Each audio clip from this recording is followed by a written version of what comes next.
옆에 있는 분들 함께 인사할까요? 사랑하고 축복합니다.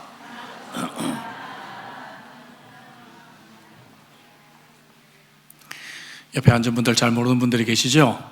오늘 점심 때 같이 식사하시면 좋겠습니다. 그죠? 예, 식사하시면서 서로 알아가면 좋겠습니다. 오래전 제가 한국을 잠시 방문했을 때 지하철을 타게 되었습니다. 전철을 탔죠.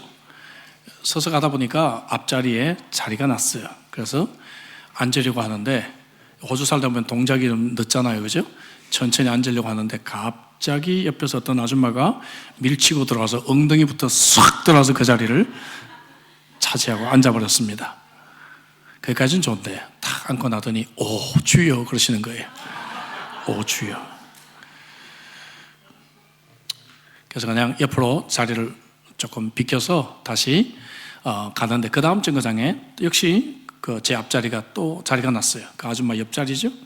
그래서 이젠 좀 앉아서 가자 했더니 이 아주머니가 다리를 척 올려놓더니, 목사님 이리 오세요, 여기 자리 있어요 그러는 거예요. 저쪽에서 목사님이란 분이 오는데 보니까 저보다 한참 나이가 어려 보이시는 목사님이 오시더라고요. 그러더니 저를 한번 이렇게 힐끗 보시더니 그 자리에 앉으시는 것이었습니다. 그냥 서서 가는 건 괜찮은데 참 기분이 좋지가 않았습니다. 여러분, 전철에서 오 주님 했고, 그죠? 목사님 했으면 좀 뭔가 그리스도인다운 모습을 보여야 되는데, 제가 목사였으니 망정이지 불신자 같았으면 또 얼마나 예수 믿는 사람을 욕했을까, 그런 생각을 제가 가져보게 되었습니다. 우리는 예수님을 믿고 난 뒤에 복음을 가지고 어떻게 살아야 될 것인지에 대한 고민을 별로 안 하고 살았습니다. 특별히 우리 한국에 왔던 선교사들이 세대주의적인 그런 신학을 가지고 있었기 때문에 우리가 죽고 난 뒤의 삶에서만 굉장히 강조점을 뒀어요. 예수 믿고 천국 가는 데만 초점을 두고 가르쳤기 때문에 복음을 가지고 어떻게 복음에 합당한 삶을 살아야 될 것인가, 이런 것에 대해서 고민도 없었고 교회에서 가르치지도 않았습니다. 그래서 한국교회 많은 성도들이, 또 한국교회가 지금 한국 사회로부터 많이 욕을 먹고 있지 않나, 그런 안타까움을 가져봅니다. 그런데 성경은 보면 항상 우리들에게 복음을 가르치고 교리를 가르치고 난 뒤에 반드시 어떻게 살 것인가라고 하는 윤리를 가르치고 있습니다.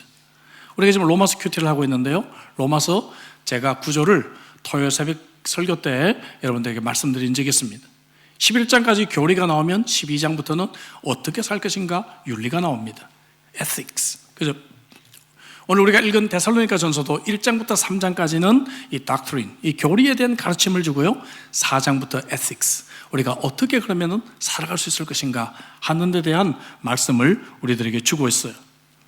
그것이 오늘 4장 1절부터 5장 14절까지 이어지고 있습니다. 그래서 오늘 본문은 5장 14절까지가 오늘 본문이 됩니다. 자, 근데 이 모든 윤리의 기준, 우리가 어떻게 살 것인가라고는 기준은 한마디로 말하면 하나님을 기쁘시게 하는 것입니다. 하나님을 기쁘시게 하는 삶을 사는 것이죠. 그래서 우리가 그동안에 하나님을 기쁘시게 하는 인생에 대해서 금년 전반기 계속해서 제가 말씀을 전했는데, 오늘은 그 결론적인 설교를 함께 데살로니가 전서를 가지고 하려고 합니다. 1절 볼까요? 너희가 어떻게 마땅히 행하며 하나님을 기쁘시게 할 수 있는지를 배웠다. 그동안에 우리가 전반기 동안에 하나님을 기쁘시게 하는 삶에 대해서 하나님이 계속해서 우리를 가르쳐 주셨습니다. 그리고 오늘 이 본문을 통해서 하나님을 기쁘시게 하는 삶을 세 가지 종류의 사람을 예를 들어서 설명을 합니다. 이 세 가지 종류의 사람은 안타깝게도 하나님을 기쁘시게 하지 않았던 사람들, 다시 말하면 복음에 합당하지 않게 살아갔던 이 사람들, 이 세 가지 종류의 사람들을 예로 들어서 그들에게 이 크리스천 에틱을, 이 기독교 윤리를 우리들에게 설명하고 있습니다. 그리고 그 세 종류의 사람들에 대한 설명이 나오고 난 뒤에 5장 14절 마지막 부분에 이 세 종류의 사람들이 어떤 사람들인지를 정리하고 있어요. 5장 14절 볼까요? 5장 14절에 보니까 또 형제들아 너희를 권면하노니 게으른 자들을 권고하며 했어요. 이 게으른 자들이 누군가 하면 이따가 설명하겠지만 예수님이 다시 금방 오시는데 내가 일해서 뭐해? 그리고 일하지 않고 교회에서 주는 구제비만 받아서 살고 있었던 이러한 사람들을 의미합니다. 이러한 사람들에게 어떻게 하라고요? 공동체를 사랑한다면 자기 손으로 열심히 일을 해서 생활비를 벌어라, 이렇게 말하고 있습니다.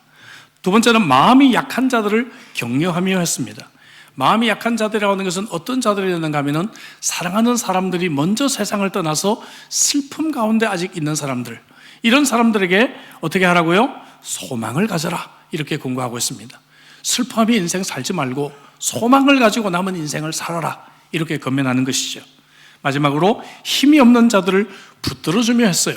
이 힘이 없는 자들이라고 하는 것은 누군가 하면은 이 유혹에 쉽게 흔들리는 그러한 자들이었습니다.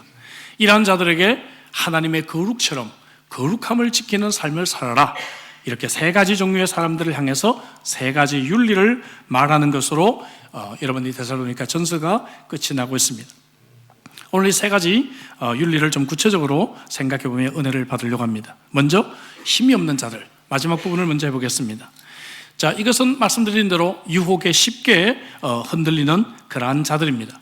바울이 이 편지를 썼던 데살로니가 도시나 혹은 고린도, 여러 초대교회 이 당시 도시들은 성적인 타락이 매우 심각한 그러한 도시들이었습니다. 오늘 우리가 살고 있는 도시들과 비슷합니다. 그래서 바울은 먼저 하나님의 뜻은 무엇이다? 거룩한 것이다. 하나님의 뜻은 거룩한 것이다 라는 일반적인 전제로 먼저 시작을 합니다. 그리고 음란을 버리라, 이런 금기사항을 지적하고 있어요. 음란이라고 하는 말, 이 말은 헬라어로 포르네이아, 포르네이아라고 하는 이 말에서 영어로 포르노라는 단어가 파생이 되었죠.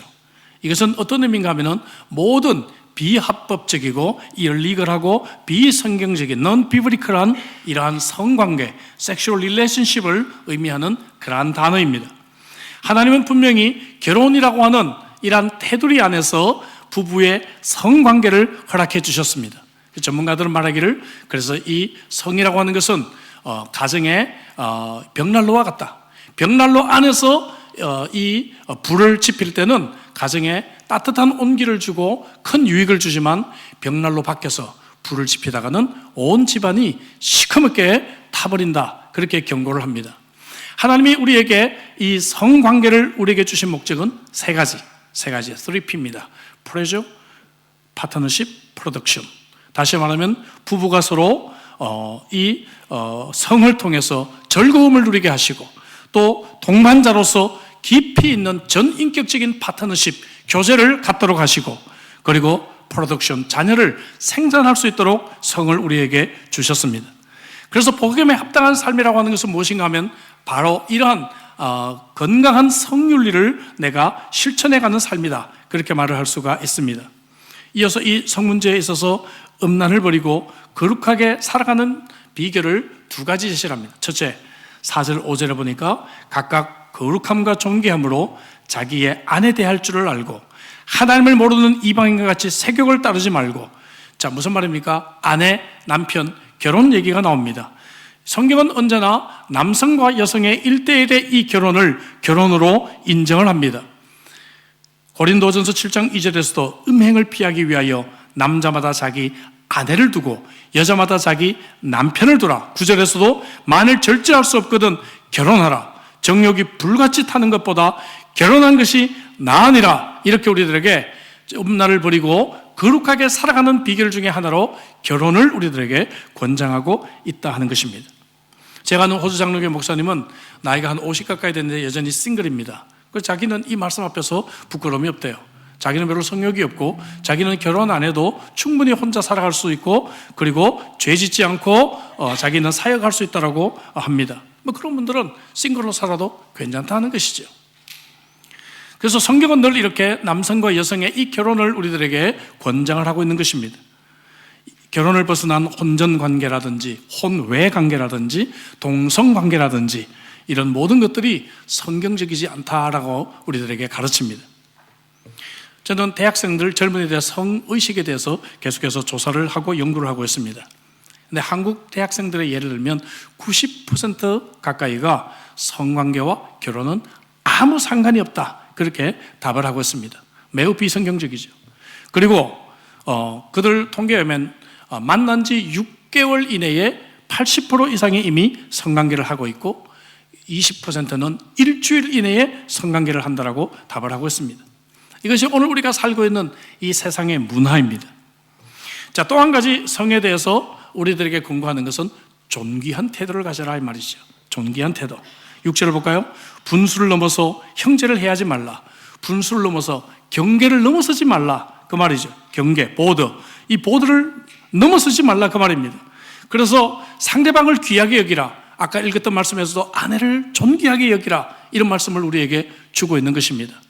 세속적인 이 가치관은 뭔가 하면은 나의 욕심을 충족시키기 위해서 상대방이 필요합니다.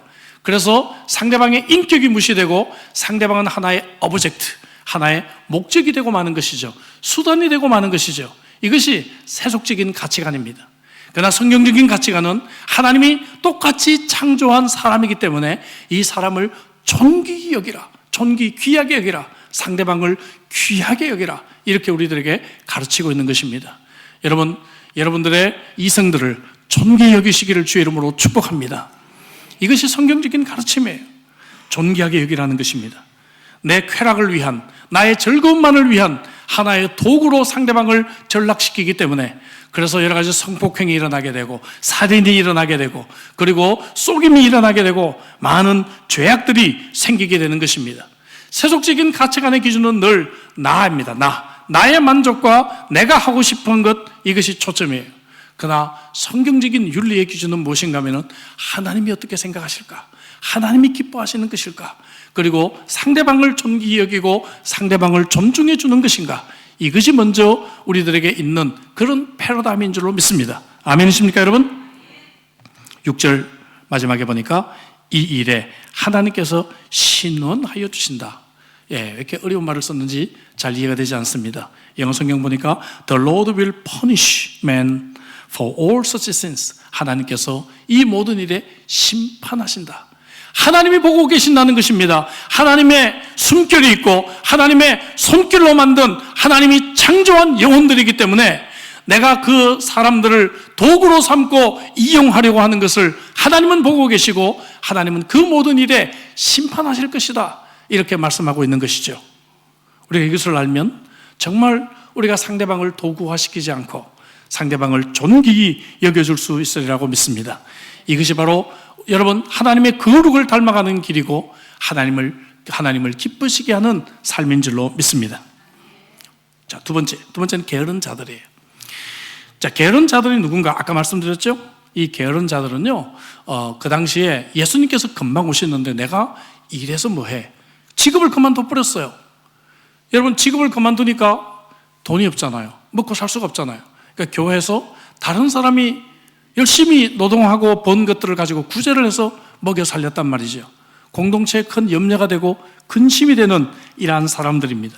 이 구절을 보니까 형제 사랑에 관하여는 이렇게 시작하는 말이 바로 그 말이고요. 5장 14절에 게으른 자라고 분명하게 이러한 자들을 명시하고 있습니다. 근데 이 게으른 자들이라고 하는 말에 원래 성경 원어가 아탁토이라는 단어인데, 이 단어는 뭔가 하면 군대에서 질서를 어지럽히는 사람이에요. 여러분, 군대가 얼마나 질서가 쫙 있습니까? 그죠? 기수별로요. 아주 무섭습니다, 군대. 예? 그런데 이 질서를 무너뜨리는 거예요. 내 책임을 감당하지 않고 내가 뭡니까? 이 군대의 이 질서를 깨뜨리는 이러한 사람을 아탁토이다, 그렇게 말을 했어요. 근데 바울은 이런 사람을 붙잡아 주기보다는 이런 사람을 어떻게 하라? 경계하라, 이렇게 말하고 있습니다. 이런 사람은 자기 일을 하지 않기 때문에 오히려 일을 만드는 사람이다. 데살로니가후서 3장 11절에 보니까 우리가 들은 적 너희 가운데 게으르게 행하여 도무지 일하지 아니하고 일을 만들기만 하는 자들이 있다, 이렇게 말하고 있죠. 여러분, 가정에도 꼭 이러한 가족원이 있습니다. 그렇죠? 예, 자기 책임 안 하고요, 뺀질 그리고, 그렇죠? 그러면 결국 다른 가족들이 더 많은 일을 더 해야 되죠. 그렇지 않습니까? 예. 교회 공동체도 마찬가지예요. 오늘 1교구가 지금 청소합니다 원래 돼 있는 날이잖아요, 첫째 주는. 근데 뭐 나 한 사람쯤이야 뭐 일찍 가도 되겠지 하고 가버리시면 다른 교우가 내 목까지 2배, 3배 청소를 하게 되는 것이죠. 그렇지 않습니까? 내가 마땅히 재직으로서 교회를 책임지고 섬겨야 될 그런 의무가 있는데 그것을 내가 안 하게 된다면 어떻게 돼요? 다른 사람이 2배, 3배 하게 될 수밖에 없다는 것이죠. 마땅히 나의 책임이 있는데 이것을 감당하지 않는 사람, 그래서 질서가 어지럽혀지게 만드는 사람, 이 사람을 아탁토이다, 그렇게 말을 했어요. 이런 자들에게 무엇이라고 권고합니까? 11절, 12절에 보니까 또 너에게 명한 것 같이 조용히 자기 일을 하고 너희 손으로 일하기를 힘쓰라 했어요. 조용히 자기 일을 하고. 이 말은 다른 사람 신경 쓰지 말라 해요. 이런 사람들이 꼭 보면 다른 사람 참견을 참 많이 하죠. 그렇지 않습니까? 이 자기 일을 열심히 하고 자기 책임을 감당하는 사람은요, 다른 사람 일을 간섭할 시간이 없어요. 예, 내 일 하기에 바빠요. 근데 자기 일을 안 하다 보니까 다른 사람 일하는 게 보인단 말이죠. 그러니까 이 사람이 채점하는 거예요. 어떻게 설거지를 저 모양으로 하지? 예? 권사님 설거지 그렇게 하는 거 아니에요. 설거지 좀 깨끗하게 하세요. 뭐 별 얘기를 다 간섭하고 있다는 것이요. 그러니까 어떻게 해요? 조용히 자기 일만 잘 열심히 해라. 이렇게 권고하는 것이죠. 다른 사람 간섭하지 말고 조용히 자기 일을 하라. 그 이유가 나옵니다. 외인에 대하여 단정히 행한다. 성경이 좀 어렵게 번역이 됐는데 이건 무슨 말인가 하면은 우리들의 일상생활이 예수를 안 믿는 사람들에게도 존경을 받아야 된다 그 말입니다. 예, 제가 서론에서도 지하철 해프닝을 말씀드렸지만 오늘날 얼마나 한국 사회의 영화나 드라마 이런 거 보면 예수 믿는 사람을 빚고 와서 참 많이 등장을 시킵니까? 그죠? 여러분 참 그런 가슴 아픔이 있습니다. 그래서 예수를 안 믿는 사람에게서도 존경을 받게 해라 그 말이죠. 그리고 두 번째는 아무 궁핍함이 없게 하랴.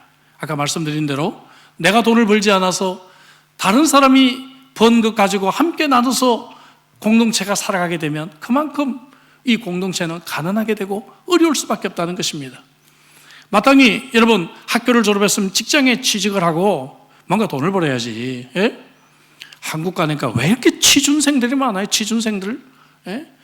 뭐 청년들 모르면 다 취준생이에요. 취준생. 예?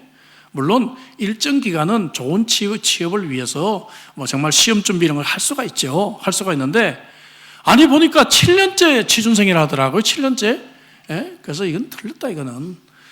목표를 포기하는 거 하란 말은 아니지만 취준생은 취준생대로 하더라도 뭐 아르바이트라도 자기 생활비는 벌여야 될 거 아니에요. 그렇지 않습니까? 근데 부모들이 좀 잘못 교육하지 않나 그런 생각을 제가 해봅니다. 여러분. 예. 나가서 일을 해서 가정이 궁핍하지 않도록 하라는 것입니다. 오래전에 어떤 분이 저를 찾아와 상담을 했어요. 목사님, 우리 아들이 HSC 시험을 안 봤어요 그러더라고요. HSC 대학교주 시험을 안 봤대요. 자기들도 몰랐는데 이거 어떻게 하면 좋겠냐고 너무 막 염려가 돼 찾아왔어요. 그래서 집사님 뭘 걱정하십니까? 예? 저 같으면 바로 저기 어디 그 막노동 하는데 바로 보내겠습니다. 예? 예, 오케이. 공부 안 하는 건 네 자유야. 그 대신에 우리 집에서 먹고 놀 수는 없어. 가서 일해. 예? 그래서 저기 탄광 같은데 한 2달만 보내보세요 그랬어요. 예. 저는 그런 경험을 해봤잖아요. 그랬더니 집사님 진짜 그렇게 보냈어요. 한 달 만에 나 공부할래요 그러고 금방 집으로 돌아왔다 그럽니다. 예. 이 부모들이 잘못 교육하는 거죠. 그렇지 않습니까? 이런 사람들이 결국 가정에서 이렇게 살다 보니까 공동체에서도 자기 책임을 아무것도 아니게 생각하는 거죠. 아무것도 아닌 것으로 생각하는 것입니다. 그래서 이런 자들에게 공동체를 정말 사랑하는 것이 무엇인가? 그것은 바로 내 책임을 잘 감당하는 것이다. 세상에서 존경을 받고 교회에서 다른 성도들에게 짐이 되지 않는 것, 그것이야말로 진정한 사랑이고 복음에 합당한 삶이다. 여러분, 우리에게 주신 이 책임 잘 감당할 수 있기를 주 이름으로 축복합니다. 내가 있어야 될 그 자리에 있으시기 바랍니다. 내가 마땅히 손을 보태야 될 그 자리에 여러분들이 봉사하시기를 바랍니다. 그래서 여러분들의 가정과 우리 공동체가 서로가 궁핍함이 없고 서로가 사랑 가운데 충만한 공동체가 될 수 있기를 주 이름으로 축복합니다. 두 종류의 사람을 먼저 말씀드렸죠. 힘이 없는 사람들, 유혹에 쉽게 넘어가는 사람들은 하나님의 거룩하심으로 바른 성윤리의 생활을 해라. 그리고 두 번째 게으른 자들, 아탁토이, 질서를 무너뜨린 이런 자들에게 주님의 재림에 대한 잘못된 믿음을 바르게 가지고 열심히 일해서 내 책임을 잘 감당해서 공동체를 세워라. 자, 마지막 세 번째, 오늘 설교를 세 번째 좀 더 초점을 맞추려고 합니다. 이 세 번째는 마음이 약한 자들. 누군가 하면은 두 가지 종류의 사람이 있어요. 본문에 첫째는 누군가 하면은 사랑하는 사람이 먼저 세상을 떠나서 슬픔 가운데 있는 자들. 알겠죠? 여러분 가운데 그런 분들이 계시죠? 예, 그런 분들이 계실 것 같아요. 또 하나는 누군가 하면은 또 하나는 내가 죽으면 하나님께 심판받지 않을까 그런 두려움 속에 있는 사람들. 자, 이 두 가지가 바로 마음이 약한 자들로 오늘 본문에 나와요. 자, 이 두 가지 부류의 사람들을 향해서 권고의 말씀을 오늘 본문이 주고 있는데요. 그래서 이 본문은요, 인간의 죽음에 대해서, 예수님의 재림에 대해서 매우 매우 깊은 영적인 진리들을 우리들에게 가르쳐주고 있습니다. 남미에 이과수 폭포가 있죠. 그렇죠? 예, 여러분 나이아가라 폭포를 가보셨습니까? 나이아가라 폭포, 나이아가라 하시고 많이들 그죠? 폭포 구경 많이들 가시죠. 근데 이과수를 보면 나이아가라 폭포는 동네 조그만 그냥 우물같이 그렇게 느껴집니다. 예, 안 믿으시는데 저는 다 가봤어요. 예, 예, 직접 가봤어요. 이과수는 정말 굉장합니다. 근데 이 이과수 폭포 근처에 브라질과 아르헨티나를 연결하는 다리가 있어요. 이 다리 이름이 탕그레드 네베스라고 하는 다리입니다. 이렇게 생겼습니다. 아름답게 다리가 만들어져 있어요. 근데 이 탕그레드 네베스라고 하는 이 이름은요, 그 당시 브라질 31대 대통령 이름을 딴 것입니다. 이제 민주화 이후로 21년 만에 최초 국민들이 투표해가지고 당선된 그러한 대통령이에요.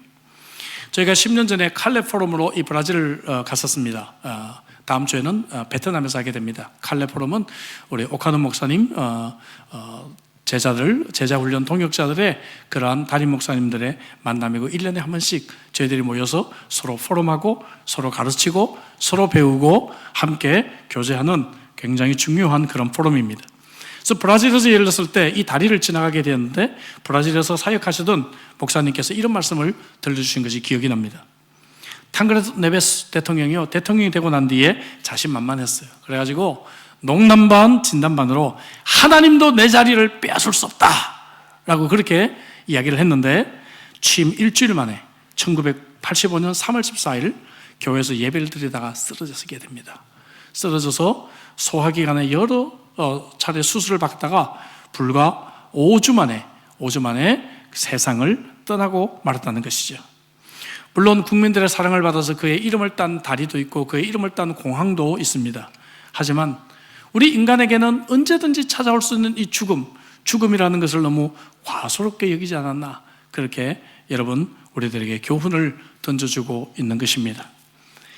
여러분, 오늘 이 본문이 기록된 이 당시에 테살로니가 성도들이 살아갔던 이 당시는 헬레니즘이라고 하는 헬라의 문화가 지배하고 있었던 시대입니다. 근데 헬레니즘을 지배하고 있는 큰 두 가지 철학이 뭔가 하면 하나는 에피큐리안, 쾌락주의, 또 하나는 스토익, 이것은 금욕주의입니다. 서로 상반되는 것과 같은 이 두 가지 철학이 이 헬레니즘을 지배하고 있었는데요, 이 헬라가 지배했던 모든 땅에 큰 영향을 끼치고 있었는데 이 두 가지 철학 다 죽음에 대해서 무관심하는 것은 똑같았습니다. 죽음에 대해서 전혀 관심을 갖지 않았어요. 특별히 여러분 유명한 에피큐리스가 죽음에 대해서 염려하지 말라는 말로 이런 말을 남겼습니다. 이 유명한 말이 됐어요. 여러분, 죽음에 대해서 염려할 필요가 없습니다. 왜냐하면 여러분들이 아직 살아있다고 하면 죽음은 아직 오지 않았기 때문에 죽음을 염려할 필요가 없습니다. 근데 만약 여러분들이 죽었다면 죽음은 이미 우리를 지나간 것이기 때문에 죽음에 대해서 염려할 필요가 없습니다. 여러분, 이런 말장난이 굉장히 사람들에게 큰 인기를 끌었어요.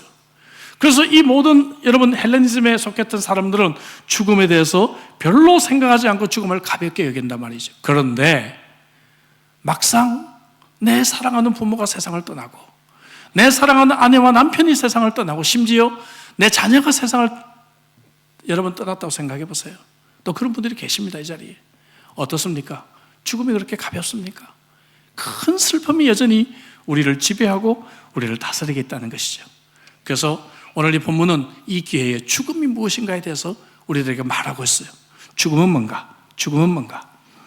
자, 죽음은 우리 인생에서 가장 큰 슬픔입니다. 근래도 우리 교우 3가정이나 한국에서 부모님 상을 경험을 하셨습니다. 저 참 마음이 아파요.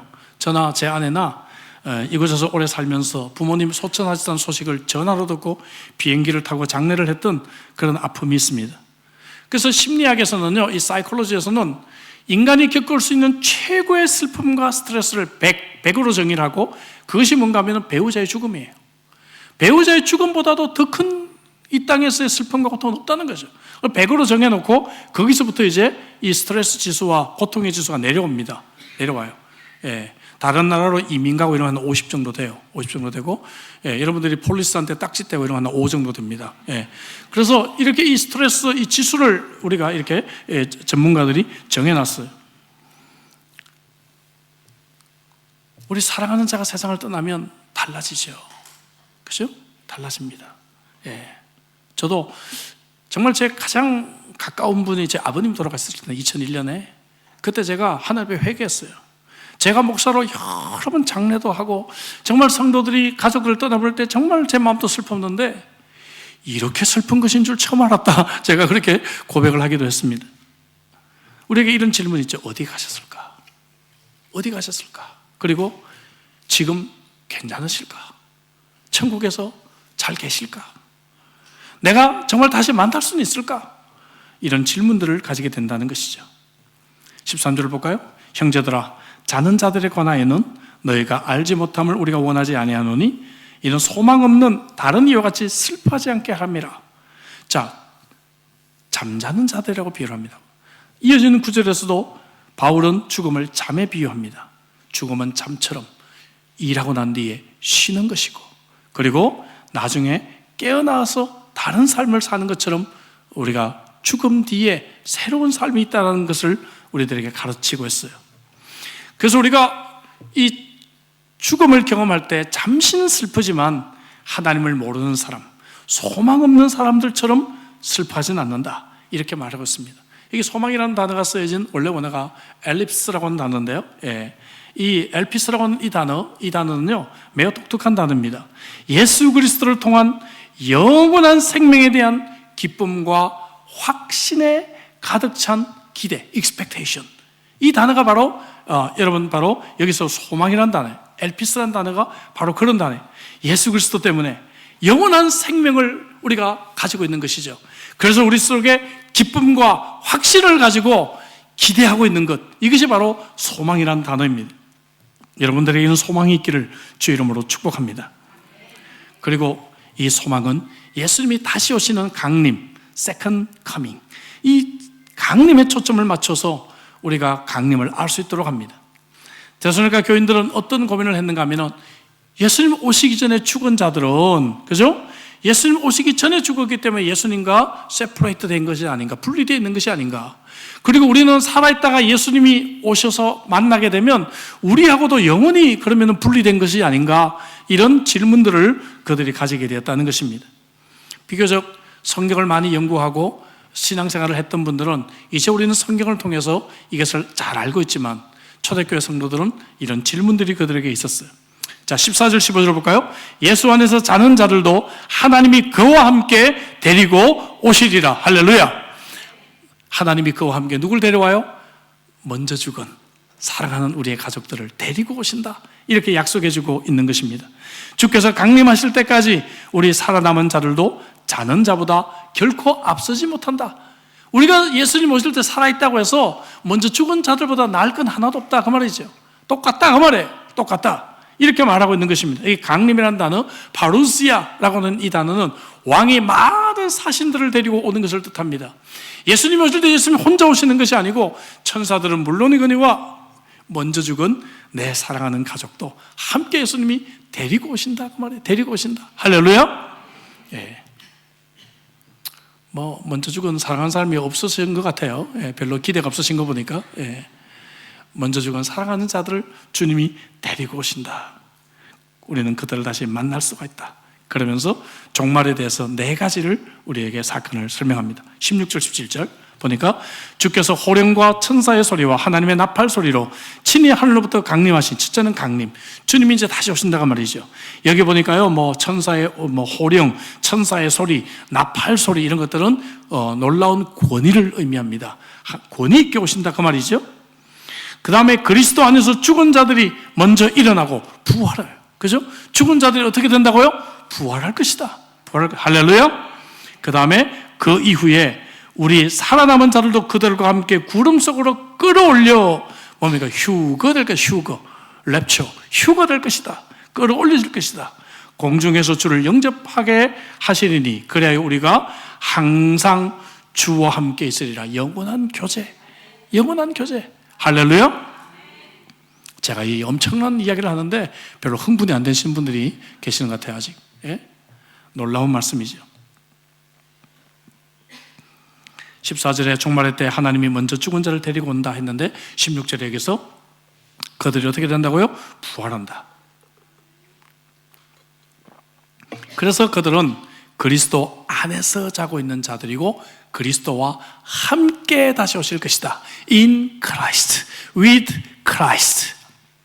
바울 신학의 가장 핵심을 말하라고 한다면 그리스도 안에서, 그리스도와 함께 아니겠어요? 그죠? 여기서도 그것이 강조됩니다. 그리스도 안에서 지금 자고 있는 것이고 또 그리스도와 함께 다시 오실 거야. 할렐루야! 여러분들의 사랑하는 자들, 먼저 세상을 떠났지만 지금도 그리스도 안에 있는 줄로 믿습니다. 그들이 주님과 함께 다시 오실 줄로 믿습니다. 그래서 우리는 절망하지 않을 수가 있어요. 세 번째 휴거가 나오죠. 세 번째 휴거, 랩처. 네. 원래 라틴어 라페레라고 하는 단어에서 나왔습니다. 끌어올리다가 말이에요. 공중으로 낚아채 올라간다. 그래서 주님과 함께 이제 만나게 된다. 하늘로 올라가서 영원한 교제가 있게 될 것이다. 주와 함께. sin, S-Y-N, sin이라고 하는 것은 영어에 싱크가 파생됐습니다. 싱크 아시죠? 핸드폰하고 컴퓨터하고 싱크하잖아요. 싱크. 두 개 이 모바일 기기들을 서로 연결시키는 거. 이곳에 있는 사진이 이리 가고 여기 있는 사진이 이리 오고, 그런 거 잘못하시면 딸들 보고 해달라고 그러시죠, 여러분? 그죠? 딸들이 그거 싱크하는 거예요. 싱크해서 옛날에 여기 있던 거 이렇게 하고요. 옛날 핸드폰, 새 핸드폰에 싱크 시켜가지고 옛날 핸드폰에 찍어놓은 사진 이쪽으로 옮기고, 그거 못해서 막 옛날 거 다 날리고 하시잖아요. 그죠? 싱크. 서로 어떻게 된다? 연결된다. 주님과 우리가 싱크될 줄로 믿습니다. 할렐루야. 그래서 정말 주님의 그 좋은 것들이 나에게 오고, 그죠? 내가 주님 안에 거하고 주님과 함께 싱크되는 이러한 축복. 그런데 이것이 영원한 싱크가 돼서 살아가게 될 것이다 이거예요. 할렐루야. 지금은 내가 외롭기도 하고, 지금은 사람들에게 내가 그죠? 이 왕따 당하기도 하고, 지금은 내가 이 땅에서 별로 실패하기도 하고 외롭기도 하지만, 예수 그리스도를 믿는 자들은 주님과 함께 영원히 싱크될 줄로 믿습니다. 할렐루야. 얼마나 위로가 되세요. 물론 장례식 때 와서 한마디 해주면 위로가 되지만, 여러분, 세상에 이 이상의 위로가 되는 말씀은 없어요. 죽음이 이런 것이구나, 그리고 주님이 오실 때 이런 일이 일어나게 되는구나, 성경에서 약속한 것을 우리가 들을 때 우리에게는 진정한 위로가 있는 줄로 믿습니다. 그래서 4장 18절에 그러므로 이런 말로 서로 어떻게 하라? 위로하라, 이렇게 말하고 있죠. 옆에 있는 분에게 인사합시다. 이 말씀으로 위로받으세요. 이 말씀으로 우리는 위로받을 수가 있을 것입니다.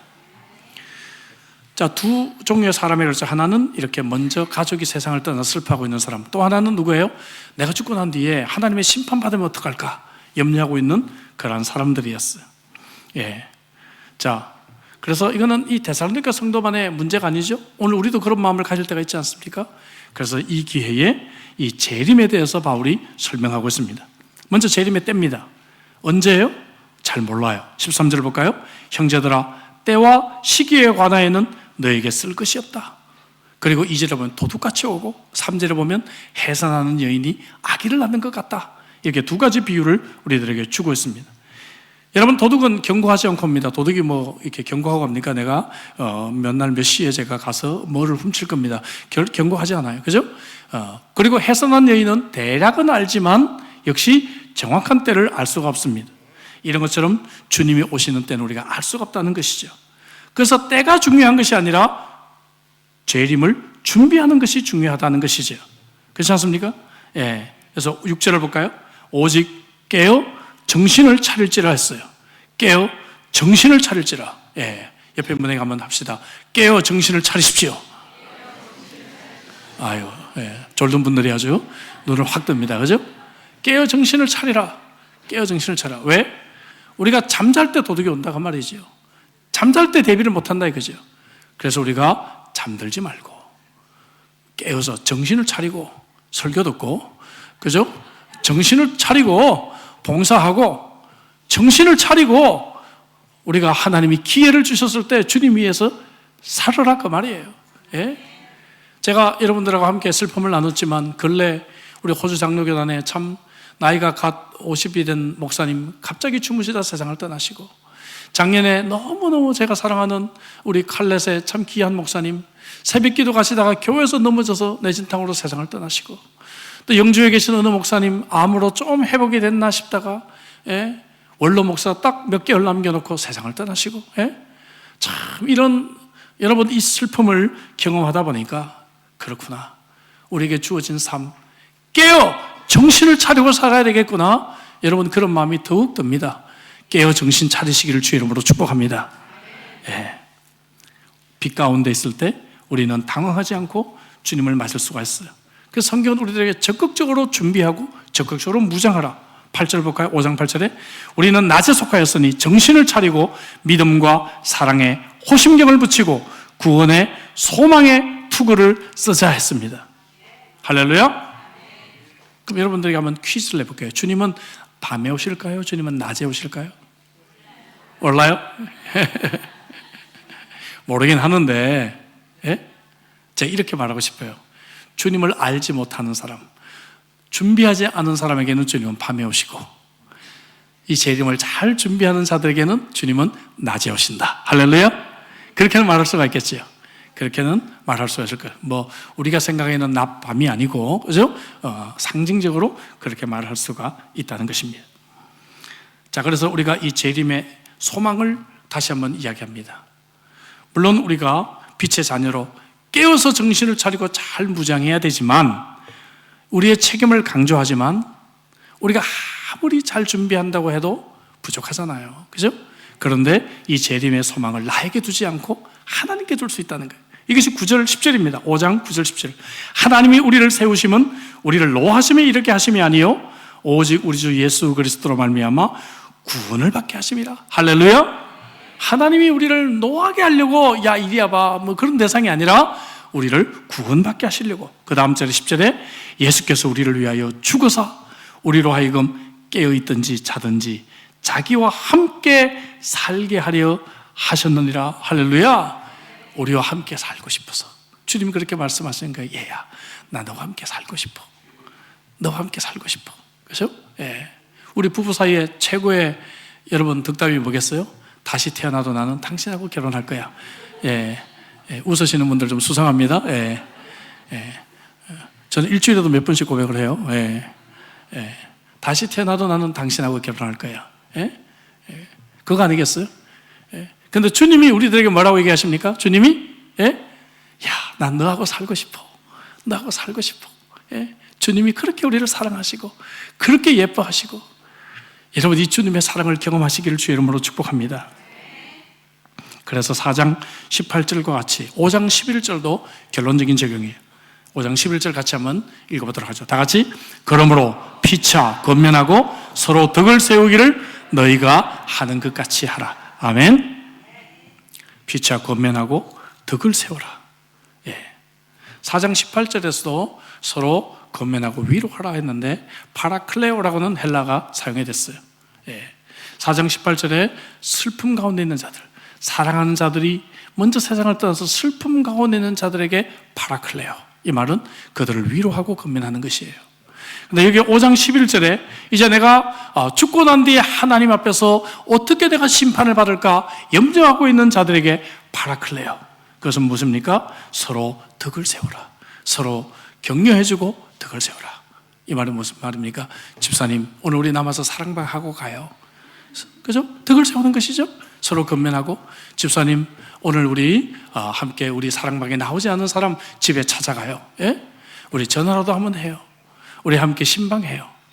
교회 보니까 주일날 와도 쓰레기가 넘쳐나던데 집사님하고 저하고 우리 다음부터는 토요일 오후에 와서 저녁에 와서 쓰레기라도 우리가 한번 치우기로 해요. 얼마나 좋아요. 그죠? 서로 덕을 세우기를 권면하고 이렇게 우리가 살아가라는 것입니다. 작은 봉사, 하나님이 기뻐하시는 작은 일들을 우리가 함께 해나갈 때, 우리가 하나님의 심판대 앞에 갔을 때 하나님이 그래 수고했어 격려해 주시지 않을까 생각합니다. 랜스 잭슨이라고 하는 호주 장로교 목사님이 계세요. 이분 저 페이스북 친구도 되고요. 나이가 금년 90세가 되셨어요 이미. 이분이 1954년에 시드니에서 불과 500km 정도 떨어진 시골 학교에서 성경을 가르칠 기회가 있었는데 충격을 받습니다. 아이들이 성경에 대해서 들어본 적이 없어요. 아니, 호주라고 하는 나라에서 이럴 수가 있을까? 너무너무 큰 충격을 받고 그때부터 이분은 시골의 아이들에게 성경을 가르치는 일에 헌신했습니다. 69년을 헌신했어요. 할렐루야. 지금 나이가 90인데 지금도 하고 계세요. 지금도.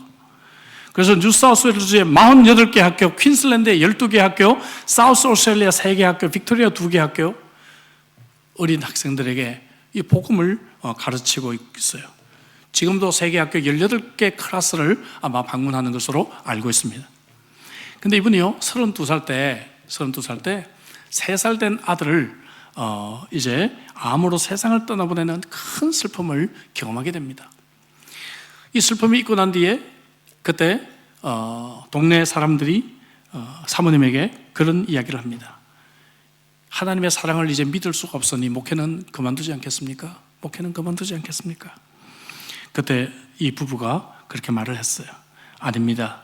지금이야말로 하나님의 존재를 더 깊이 피부로 느끼고 있습니다. 왜냐하면 우리 아들은 분명 지금 주님 곁에 있고 우리가 잠시 후에 죽고 나면 우리 사랑하는 아들을 다시 만날 수 있는 소망이 있기 때문입니다. 그렇게 그는 답을 했다고 합니다. 여러분, 오늘 이 소망이 우리에게 다시 회복되기를 주의 이름으로 축복합니다. 때때로 먼저 세상을 떠난 사랑하는 가족 때문에 슬픔이 아직도 우리를 지배하는 분들이 계실 수가 있어요. 오늘 이 말씀으로 여러분 위로가 되시기를 바랍니다. 위로와 근면의 말씀으로 세워주시기를 바랍니다. 나 자신에 대해서 세상적인 그러한 문화를 따라가지 않고 거룩한 삶, 여러분 바른 성윤리의 삶을 통해 하나님을 기쁘시게 하는 삶을 사시기를 주의 이름으로 축복합니다. 공동체의 책임을 마땅히 내가 감당하고 공동체의 근심이 되지 않고 그리고 공동체를 위해 나의 역할들을 감당할 때 진정한 공동체를 사랑하는 삶이 될 줄로 믿습니다. 죽음을 염려하지 말고 여러분 우리의 작은 선행을 서로 격려하며 소망의 삶을 사시기를 바랍니다. 이것이 복음에 합당한 삶입니다. 우리가 받은 이 복음에 부끄럽지 않은 삶으로 인해서 여러분 하나님의 기쁨이 되는 귀한 성도 여러분들이 되시기를 주 이름으로 축복합니다. 기도하십시다. 주신 말씀 가지고 우리 기도하죠. 오늘 설교의 내용은 좀 많았지만 우리가 복음을 가지고 어떻게 살 것인가 너무 고민하지 않지 않았습니까? 교회에서는 헌신된 권사님인데 세상에서는 욕먹는 장사꾼이고 교회에서는 너무 좋은 장로님인데 가정에서는 너무 인기 없는 아버지가 되어져 있지 않았습니까? 여러분, 이건 하나님이 기뻐하는 삶이 아닙니다. 우리는 복음을 받았으면 복음에 합당한 삶을 살아야 합니다. 오늘 우리의 이 부끄러움을 하나님께 내려놓고 회개하고 지금부터라도 나부터 비판하지 말고 남 보지 말고 자기 일에 힘쓰라 그랬잖아요. 다른 사람 보지 말고 내 일을 보십시다. 그죠? 내 일에 충성하십시다. 그래서 공동체 유익을 구하는 자들이 되십시다. 세상의 성적인 윤리를 따라가지 않고 주님 안에서 순결한 삶을 살 수 있도록 그런 힘을 달라고 우리 기도하십시다. 내 아내, 내 남편, 여자친구, 남자친구, 교회에서 만나는 사랑하는 자매, 형제들을 존귀하게 여기고 그들을 귀한 그러한 영적인 파트너로 여기는 그러한 리스펙테이션이 우리에게 있기를 위해서 기도하십시다. 여러분, 오늘 주신 말씀 가지고 죽음 때문에 슬퍼하지 말고 소망을 가지고 살아갈 수 있도록 함께 우리 통성으로 우리 한번 기도하겠습니다. 기도하시겠습니다.